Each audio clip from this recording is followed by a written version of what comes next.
Jessie ay nag-alala ng inuman sa kanyang mga kaibigan. Hoy! Inuman na! Tayo ka naman!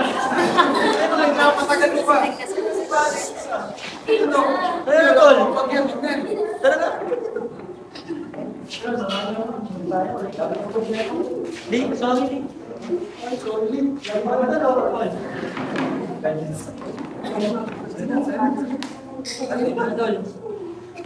Sarap talaga, no? Ano yung alak ba yan?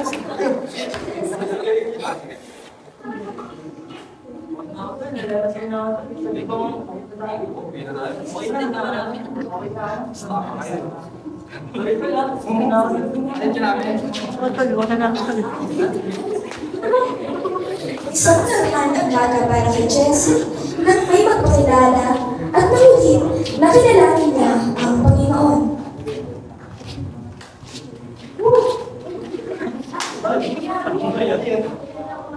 Yes po. Narinig ko pero sige na nga, 3 minutes. Sige, ano ba yan? Bato? Okay na? 3 minutes na.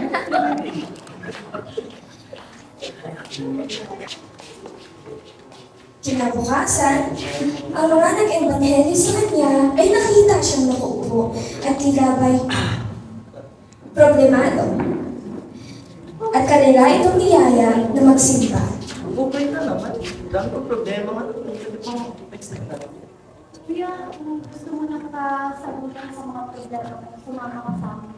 Masasagot ni Lord lahat ng mga panalangin at mga problema. Kaloko po. Hindi ako naniniwala eh. Pwede yun. Saan ba yan? Sige na, sasama na ako sa ngayon. Masaya ba doon?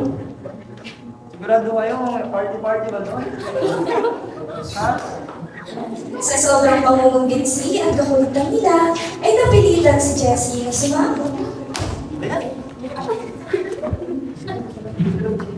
Ibang mga kapatid na mahal na mahal tayo ng Panginoon, kaya sinabi doon sa John 3:16 na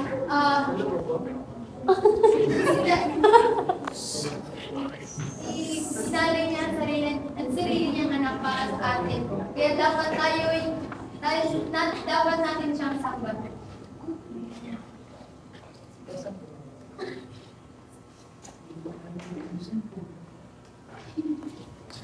Lumipas ang ilang taon, lubos na nakilala si Jessie sa Panginoon at siya ay sinubok ng depresyon na balikan ng dati niyang pamumuhay. Ako talaga yun. Dami ko ibigay sa akin, Jessie. Pare! Uy, Tol! Ano na? Ano ba na?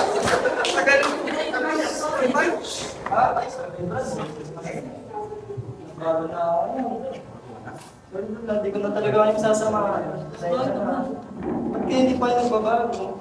Gusto niyo bang maranasan yung kasiyahan na nararamdaman ko ngayon kaysa sa ginagawa natin dati? Masaya ba dyan? Oo nga, masaya dito. Baka gusto niyo sumama sa akin or gusto niyo tropa naman tayo dati, di ba? Baka gusto nyo maging friend din tayo sa presensya ni Lord, di ba? Okay lang ba yun? Masaya doon, try nyo lang, promise. Mag-enjoy kayo doon.